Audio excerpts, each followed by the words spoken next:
Tayyib, bismillah. Assalamualaikum warahmatullahi wabarakatuh. Alhamdulillah wassalatu wassalamu ala Rasulillah wa ala alihi wa ashabihi wa mawalah, amma ba'du. Bapak Ibu yang dirahmati Allah Subhanahu wa taala, kita kembali lagi dengan kajian Kitab Al-Arba'in An-Nawawiyah karya Imam An-Nawawi, dan kita sudah sampai hadis yang ke-14. Tadi sebelum Isya kita membahas hadis yang ke-13, sekarang hadis yang ke-14. Qala rahimahullahu ta'ala an Ibni Mas'udin radhiyallahu anhuma. Qala Rasulullah sallallahu alaihi wasallam la yahillu damu imri'in muslimin illa bi ihda thalathin. Ath-thayyibu zani wan nafsu bin nafsi wa tariku lidinihi al-mufariqu lil jama'ah. Rawahul Bukhari wa Muslim. Dari Ibnu Mas'ud, Abdullah Ibnu Mas'ud radhiyallahu anhuma, dia berkata bahwasanya Rasulullah sallallahu alaihi wasallam bersabda, la yahillu damu imri'in muslimin, tidaklah halal. Yahillu itu halal. Damu imri'in muslimin, darah seorang muslim, artinya dia tidak halal untuk dibunuh. Illa bi ihda thalathin, kecuali dengan 3 perkara. Dan yang membunuhnya di sini bukan sesama, tapi yang membunuhnya di sini adalah pemerintah, imam yang melaksanakan hukum bunuh. Jadi bukan personal. Tidak boleh seseorang misalnya seseorang yang membunuh orang tua kita, ada orang membunuh orang tua kita misalnya, terus kita balas bunuh, tidak boleh. Tapi yang harus melaksanakannya adalah hakim, pemerintah. Tayyib, la yahillu damu imri'in muslimin illa bi ihda thalathin. Ath-thayyibu zani. Thayyib itu adalah seseorang yang sudah menikah tapi dia berzina. Ath-thayyibu zani, maka dia harus dihukum mati. Jadi besar sekali dosa orang yang berzina dan dia sudah menikah. Tayyib. Yang kedua adalah an-nafsu bin nafsi, seseorang yang membunuh jiwa. Tayyib, yang sekufu, baik itu dari sisi agama ataupun dari sisi dia merdeka atau budak. Kalau tidak sekufu maka tidak bisa dibunuh. Jadi kalau orang muslim membunuh orang kafir, maka muslimnya tidak dikisos. Tayyib, karena kehormatan seorang muslim, karena tidak sekufu dari sisi agama. Begitu juga dari sisi merdeka dan budak. Tayyib, jadi tidaklah seseorang dibunuh gara-gara dia, nah ini pembahasan juga antara para ulama ya. Tayyib. An-nafsu bin nafsi. Kemudian yang ketiga adalah at-tariku lidinihil mufariqu lil jamaah, orang yang meninggalkan agamanya. Al-mufariqu lil jamaah, ini kalau dalam ilmu nahwu namanya atfu bayan, sebagai penjelas bahwasanya orang yang meninggalkan agamanya atau murtad, maka dia al-mufariqu lil jamaah, maka dia telah terpisah dari jamaah. Jamaah yang dimaksud di sini adalah jamaah kaum muslimin. Jadi umat Islam pada umumnya. Maka orang yang sudah murtad, maka dia keluar dari barisan muslim. Dan muslim itu adalah orang yang telah mengucapkan 2 kalimat syahadat.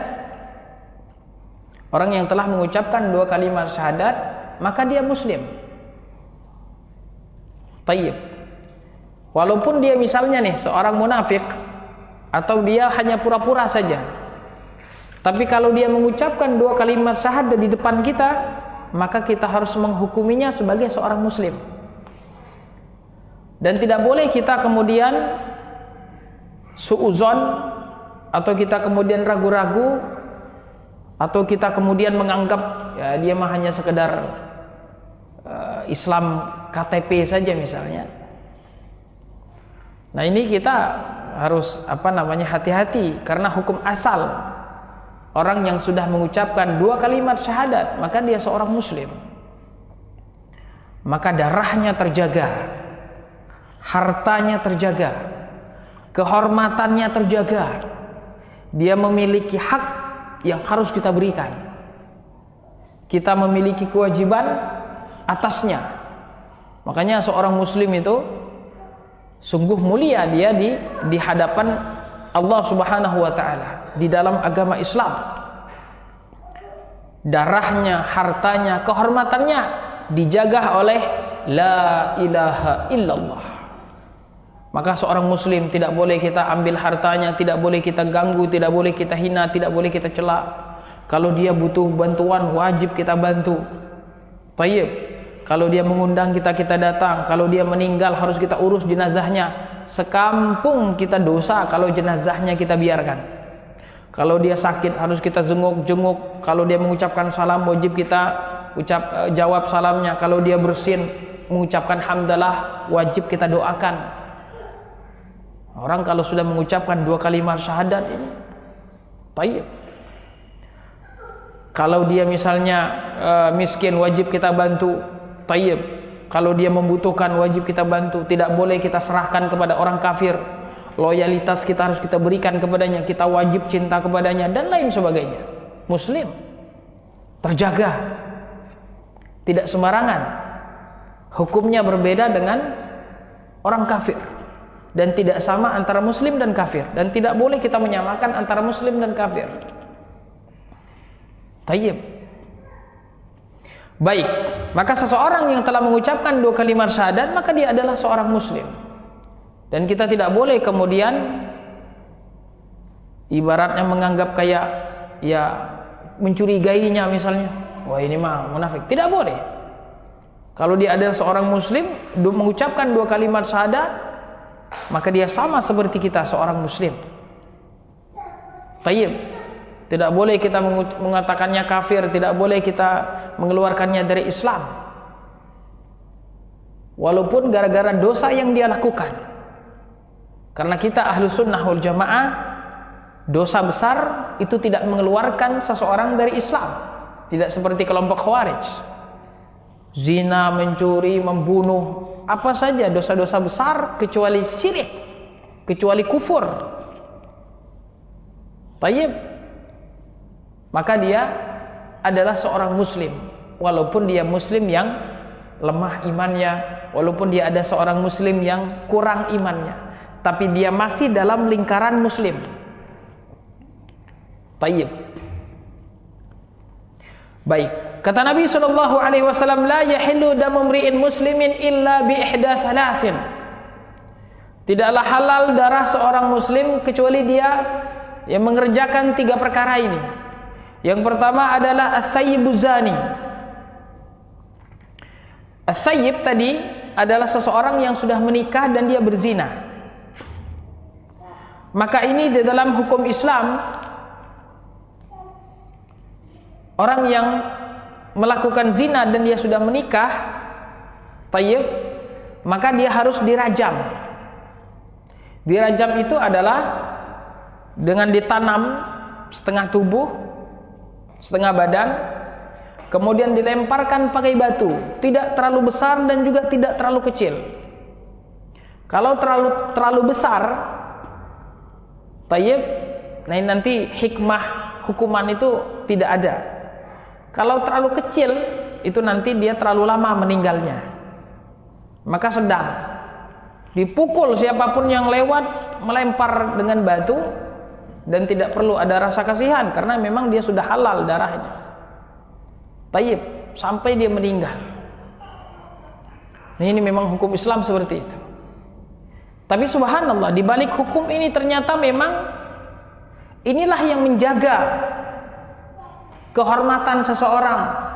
Inilah yang menjaga keturunan seseorang agar tidak terjadi perzinahan. Maka zina yang dilakukan oleh orang yang sudah menikah itu lebih buruk daripada zina yang dilakukan oleh orang yang belum menikah. Kalau orang yang belum menikah, dia dicambuk 100 kali dan diasingkan selama setahun sampai dia taubat. Itu orang yang belum menikah. Tapi kalau yang sudah menikah, dia sudah diberikan Allah Subhanahu wa taala perempuan yang dia halal untuk misalnya ya menyetubuhinya, tapi dia masih memilih zina, maka ini dosanya, hukumannya lebih besar daripada orang yang belum menikah. Dan berbanyak kehancuran di masyarakat, penyakit di masyarakat, hancurnya rumah tangga, hancurnya masyarakat disebabkan oleh perzinahan. Na'udzubillah tsumma na'udzubillah. Maka karena ini adalah penyakit yang sangat jelek sekali di masyarakat, maka dari itu hukuman yang diberikan adalah hukuman yang berat agar orang tidak coba-coba melakukan hal tersebut. Tayyib. Maka kalau ada laki-laki atau perempuan, bukan hanya untuk laki-laki saja, perempuan juga kalau dia sudah menikah, dia berzina, maka juga dia dirajam. Karena di zaman Nabi SAW ada seseorang namanya Ma'iz ibnu Malik. Tayyib, dia kemudian mengaku berzina. Dia mendatangi Rasul sampai 3 kali. Tayyib. Baru kemudian ditanyakan Rasul, apakah orang ini waras? Tayyib. Maka kemudian ketika dicoba oleh para sahabat, ini bukan orang yang mabuk. Kemudian dilakukan hukum rajam. Dan pemerintah pun ketika menerapkan hukum rajam tersebut tidak bermudah-mudahan juga. Tayyib, harus memastikan bahwasanya orang tersebut memang harus dirajam. Maka dari itu pelaksanaan hukum rajam tersebut dengan melihat 2 hal. Yang pertama, adanya 4 saksi yang melihat dengan mata kepala langsung bahwasanya ini perempuan dan laki-laki berzina, dan memang ada terjadi persetubuhan. Jadi bukan hanya sekedar mengira-ngira saja. Misalnya ada 2 orang yang berdua di kamar, belum melakukan hubungan badan. Nah, ini belum bisa dikatakan dia berzina. Harus betul-betul melihat dengan mata kepala. Tayyib. Harus ada 4 saksi. Tidak boleh kurang dari 4. Tayyib. Cara yang kedua adalah dengan cara pengakuan. Seperti tadi Ma'iz ibnu Malik, dan juga ada seorang perempuan juga di zaman Rasul yang dirajam karena dia mengaku dia berzina. Karena memang ketika seseorang dirajam di dunia, ini akan mengurangi siksanya nanti di akhirat. Ini sebagai bentuk peleburan dosa-dosanya di dunia sebelum peleburan dosa-dosa di akhirat. Maka ketika seseorang misalnya mengakui dia berzina, dan cukup sekali saja dia mengakui di depan hakim pemerintah, saya berzina misalnya, orang ini tidak sakit, waras, memang betul dia berzina, maka cukup dengan hal tersebut pemerintah menegakkan hukum rajam bagi orang yang berzina. Dan hukuman rajam itu adalah bentuk peleburan dosa seseorang di dunia sebelum nanti dilebur di akhirat. Jadi akan mengurangi siksaannya di akhirat. Syukur-syukur diampuni oleh Allah Subhanahu wa taala, karena Allah Subhanahu wa taala Maha Pengampun. Tayyib. Maka ada orang yang ingin lebih bersih di dunia daripada nanti dibersihkan di akhirat. Tayyib.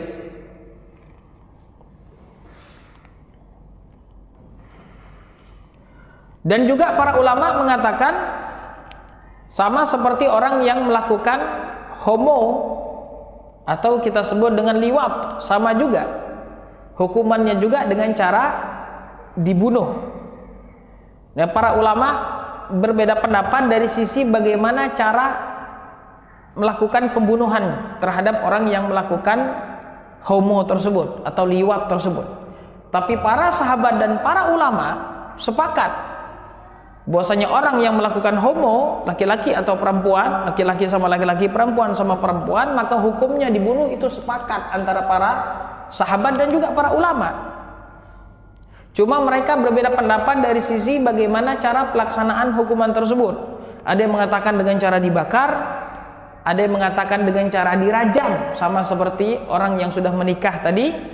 dan ada yang mengatakan dengan cara dilempar dari atas.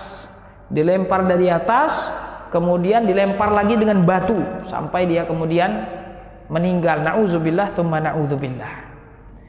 Tayyib.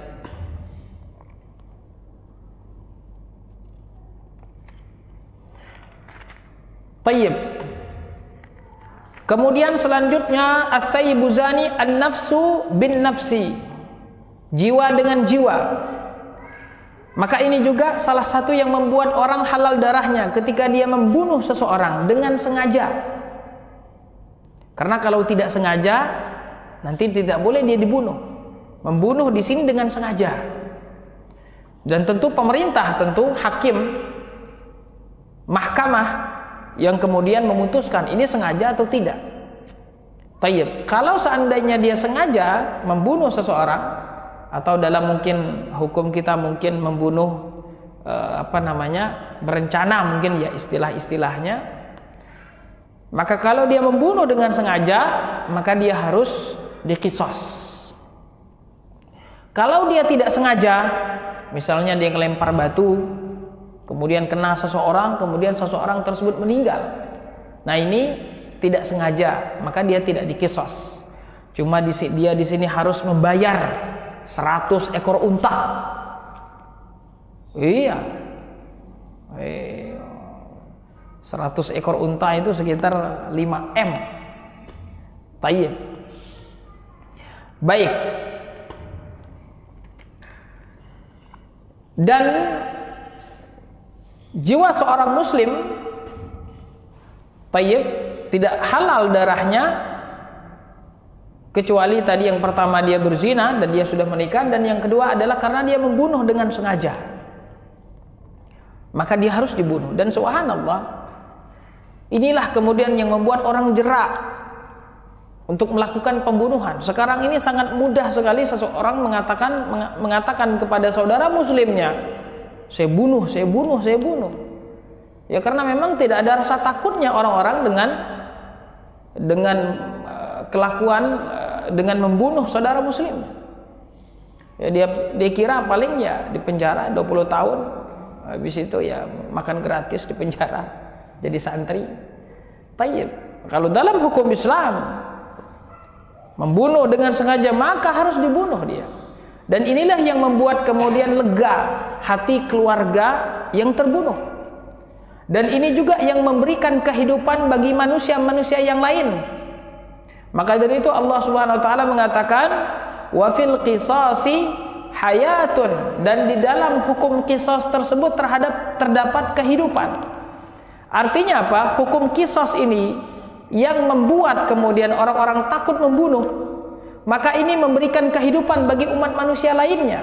Karena orang ketika dia membunuh saudaranya, membunuh seorang muslim, maka dia akan berpikir ulang, kalau saya membunuh saya juga dibunuh, bagaimana nanti anak istri saya dan sebagainya. Maka dia takut untuk membunuh, karena dia tahu kalau dia membunuh dia akan dibunuh. Maka dari itu memang betul firman Allah Subhanahu wa taala bahwasanya di dalam kisah tersebut, walaupun dia ceritanya adalah seseorang dibunuh gara-gara dia membunuh, tetapi dalam hukum kisah tersebut terdapat kehidupan bagi manusia-manusia yang lain. Tayyib.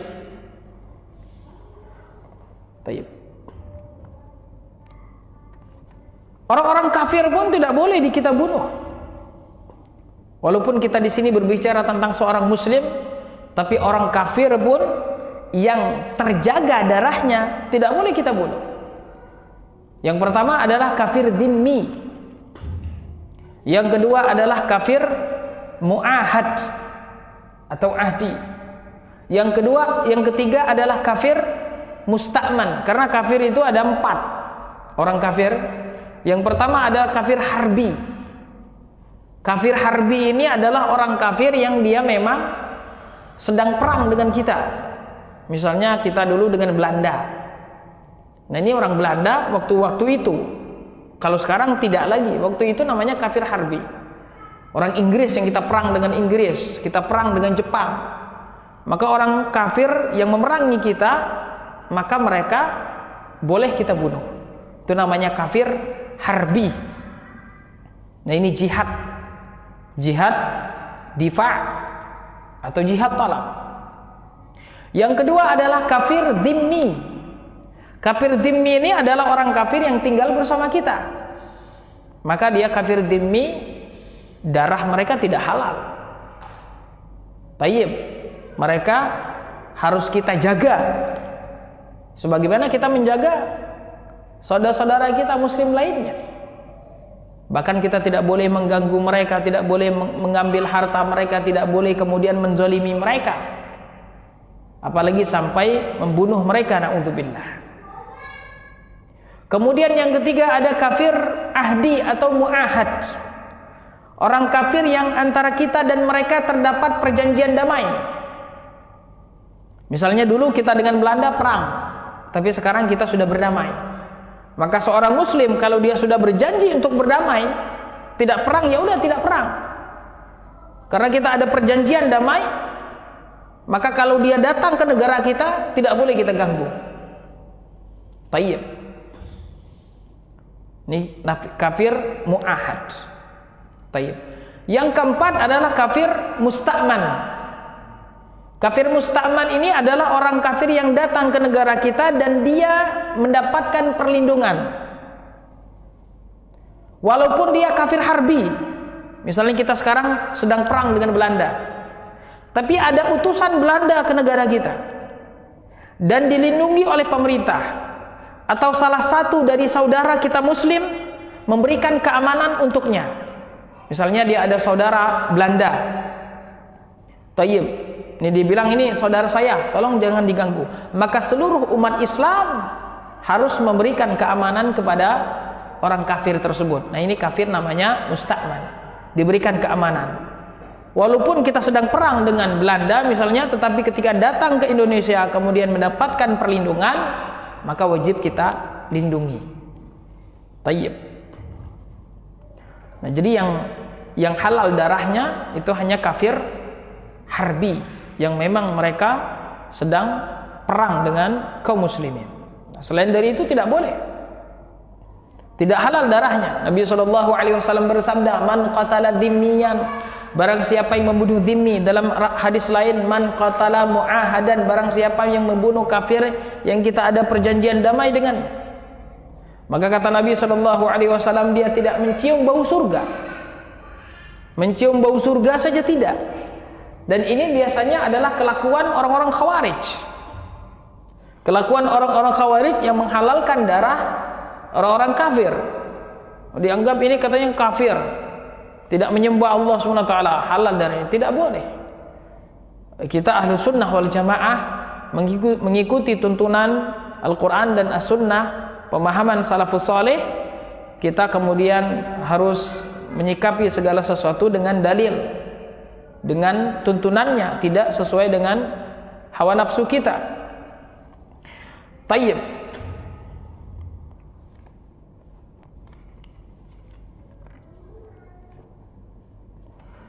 Tetapi di sini ada hal-hal yang dikecualikan oleh para ulama. Misalnya, yaitu tadi ketika seorang misalnya muslim membunuh kafir, maka seorang muslimnya tidak boleh diqisas. Dan sebagian para ulama juga mengatakan kalau seandainya ayah membunuh anak, maka sebagian para ulama katanya ayahnya tidak boleh diqisas. Ayah atau kakek membunuh misalnya dengan sengaja, maka ayahnya tidak boleh diqisas.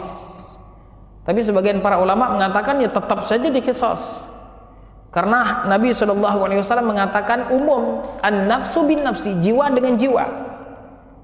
Tayyib. Nah ini pendapat yang dikuatkan oleh Syekh Ibnu Utsaimin, tetap saja harus diqisas.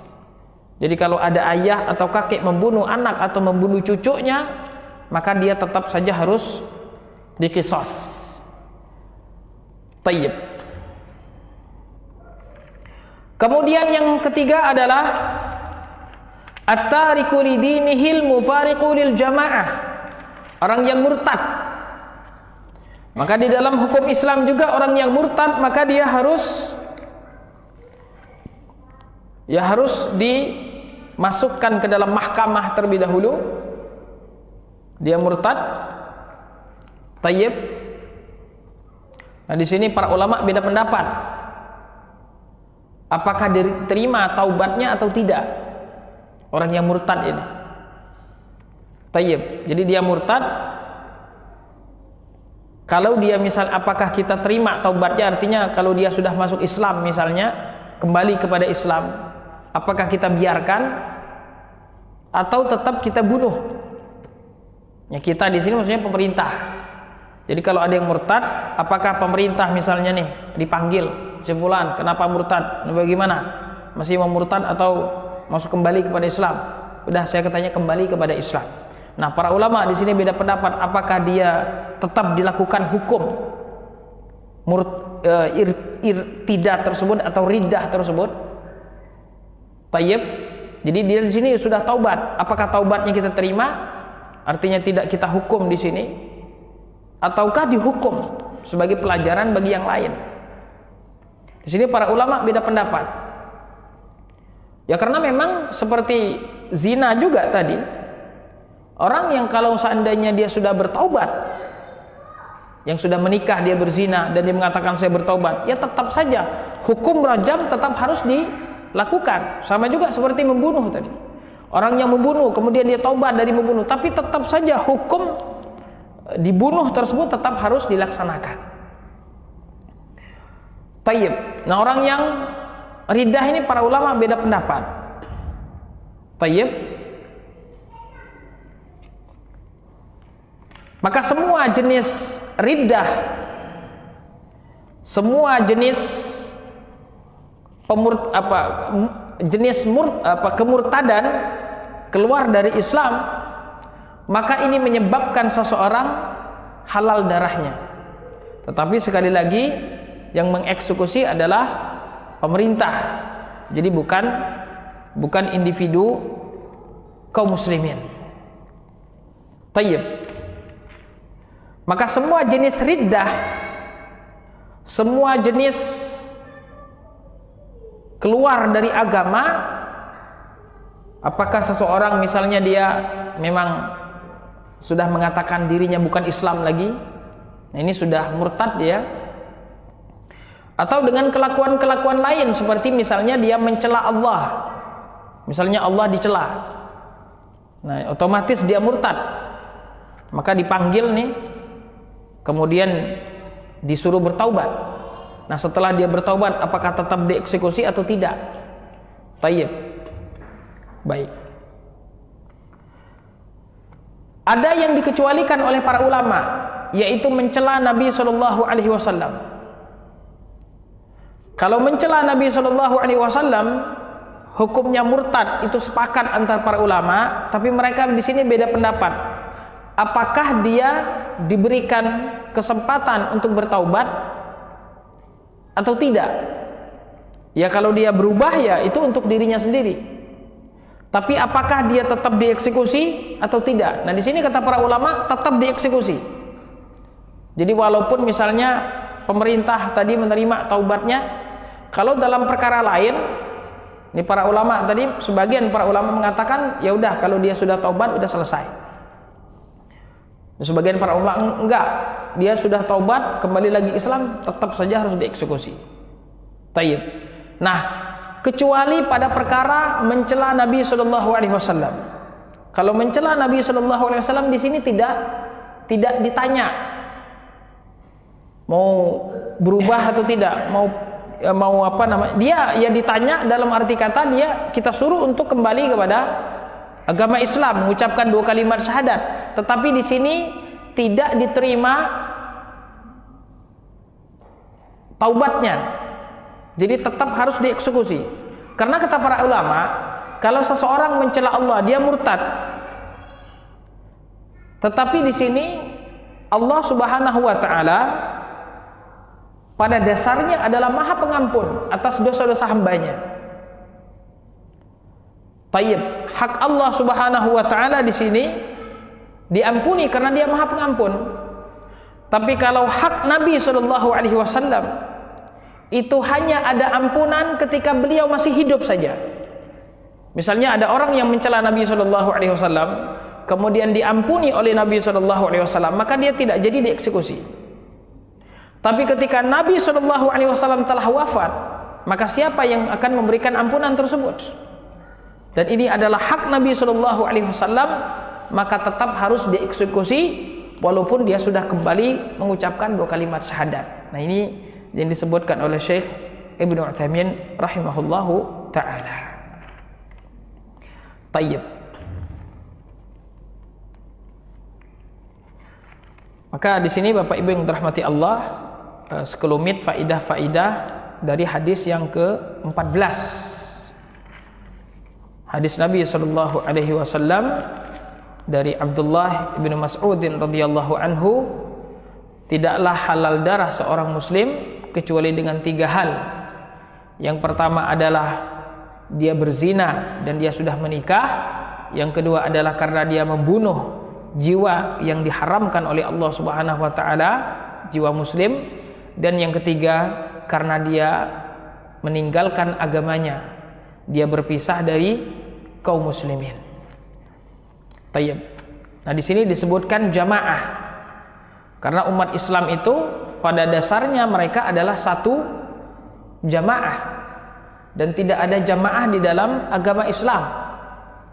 Tidak seperti yang dikatakan oleh sebagian orang, ini jamaah fulan, jamaah fulan, jamaah fulan. Tidak ada. Yang adanya itu adalah muslim. Jadi tidak boleh juga kita kemudian mengkelompokkan Islam dengan sebutan-sebutan, dengan nama-nama, kecuali memang yang telah disebutkan Allah Subhanahu wa taala, seperti kelompok Muhajirin dan kelompok Ansar. Ini memang disebutkan oleh Allah Subhanahu wa taala. Tayyib. Adapun selain itu tidak boleh kita. Ini misalnya jamaah apalagi jamaah fulan, kelompok fulan, tidak boleh. Tidak boleh kita mengelompokkan umat Islam karena dia berasal dari daerah mana, karena dia misalnya tokohnya si fulan dan lain sebagainya. Tidak boleh kita kemudian memisah-misahkan kaum muslimin. Kaum muslimin adalah satu jamaah yang dipimpin oleh pemerintah. Hanya itu saja. Maka tidak boleh misalnya saya Islamnya Islam organisasi fulan misalnya. Saya Islamnya Islam organisasi fulan misalnya. Tidak boleh. Tayyib. Kita Islamnya, kita adalah Islamnya ya seperti yang Allah Subhanahu wa taala sebutkan, innad dina indallahil Islam. Tidak boleh kita ada istilah saya Islamnya ini, saya Islamnya itu, Islam Nusantara, Islam. Tidak boleh. Kita Islamnya adalah Islamnya yang dibawa oleh Rasulullah sallallahu alaihi wasallam. Dan umat Islam pun tidak boleh mereka terkotak-kotak, terkelompok-kelompok oleh hizbiyah. Saya Islamnya Islam organisasi fulan, saya Islamnya, tidak boleh kita. Islam kita adalah Islam Al-Quran dan As-Sunnah. Tayyib. Nah, ini kadang rusaknya organisasi-organisasi tersebut, sehingga kemudian membuat kaum muslimin pecah belah. Kemudian ditanya, ini Islamnya apa? Oh, ini Islamnya ini Islamnya itu, dan lain sebagainya. Islam kita hanyalah Islam yang dibawa oleh Nabi kita sallallahu alaihi wasallam, yang terdapat di dalam firman Allah taala, innad dina indallahil Islam. Rujukannya adalah Al-Quran dan Sunnah, pemahamannya adalah pemahaman para sahabat dan para tabi'in. Inilah Islam kita, dan inilah yang mempersatu umat. Tapi kalau kita kelompokkan Islamnya, Islam misalnya Islamnya fulan, Islamnya illan, ini adalah pengelompokan yang memecah belah kaum muslimin. Tayyib. Baik Bapak Ibu yang dirahmati Allah, demikian faidah kita pada malam hari ini. Kalau ada pertanyaan, kita diskusi saja. Barakallahu fikum, walhamdulillahi rabbil alamin. Tayyib, silakan. Kalau ada yang ingin tanyakan, silakan. Waalaikumsalam warahmatullahi wabarakatuh. Ustaz, tadi disebutkan bahwasanya sunahkan untuk mengucapkan shalawat tatkala disebutkan nama Rasulullah. Apakah sama disunahkan tatkala disebutkan nama Nabi selain Rasulullah Muhammad, dan apakah di sholat juga bila disebutkan nama Rasulullah dan Nabi lainnya itu ada selawat seperti contohnya surat Al-A'la, Sufil Ula, Ibrahim, Musa, kadang ada alaihi salam itu. Apakah ada sunahnya seperti itu? Barakallahu fiikum. Waalaikumsalam warahmatullahi. Baik. Setahu saya perintah untuk bersalawat itu hanya kepada Nabi sallallahu alaihi wasallam. Innallaha malaikatahu yusalluna 'alan nabi. Maka ini maksud Nabi di sini adalah Nabi Muhammad sallallahu alaihi wasallam. Dan juga keutamaan bersalawat juga, dan juga tadi peringatan dari Rasul yang meninggalkan salawat ketika namanya disebutkan. Ini setahu saya hanya untuk Nabi kita Muhammad sallallahu alaihi wasallam. Adapun yang kita diperintahkan bersalawat tersebut sebagaimana yang di dalam salat kita, salawat Ibrahimiyah, hanya kepada Nabi Ibrahim saja. Tayyib, seperti misalnya kita mengucapkan Allahumma kama sallaita ala Ibrahim wa ala ali Ibrahim. Tayyib. Maka hanya itu saja yang disebutkan oleh Nabi sallallahu alaihi wasallam. Tidak ada misalnya kama sallaita ala Musa, kama sallaita ala Isa dan lain sebagainya. Dan kita di dalam bab ibadah sifatnya tawakuf, artinya menunggu dalil. Kalau ada dalilnya maka kita ambil, kita lakukan. Kalau tidak ada maka tidak boleh kita membuat-buat.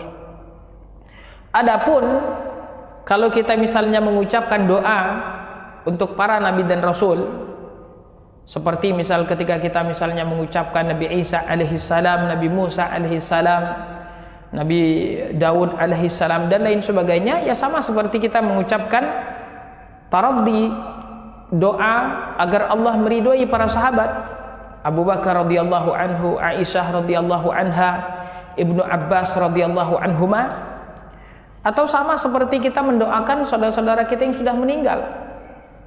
Ya kan? Misalnya Pak Soekarno rahimahullah, Pak Soeharto rahimahullah. Tayyib, maka kita ucapkan rahimahullah. Ini kepada seluruh kaum muslimin yang sudah meninggal.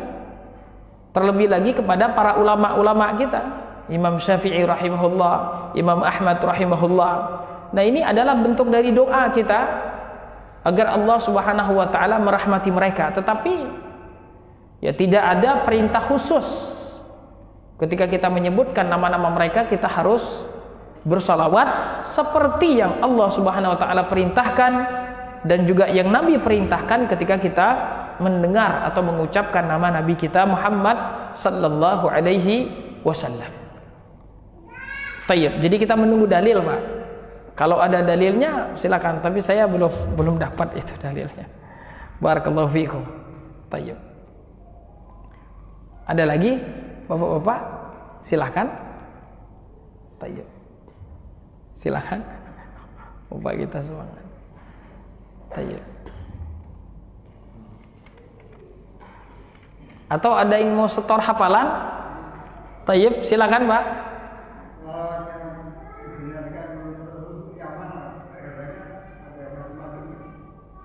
Tayyib.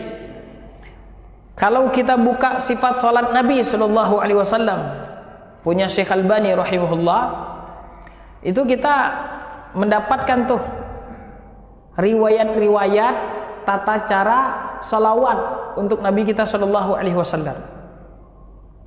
Ada banyak tuh, Pak. Cuma dia memang beda-beda dikit, beda-beda tipis. Dan yang masyhurnya adalah yang kita baca ketika kita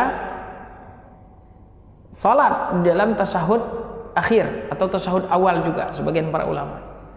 Allahumma salli ala Muhammad wa ala ali Muhammad kama sallaita ala Ibrahim wa ala ali Ibrahim. Tayyib. Nah, ini yang kita bacakan di dalam salat jenazah. Karena setelah kita takbir pertama baca Al-Fatihah, setelah takbir yang kedua kita bersalawat untuk Nabi sallallahu alaihi wasallam. Tayyib. Nah, ini yang paling afdal.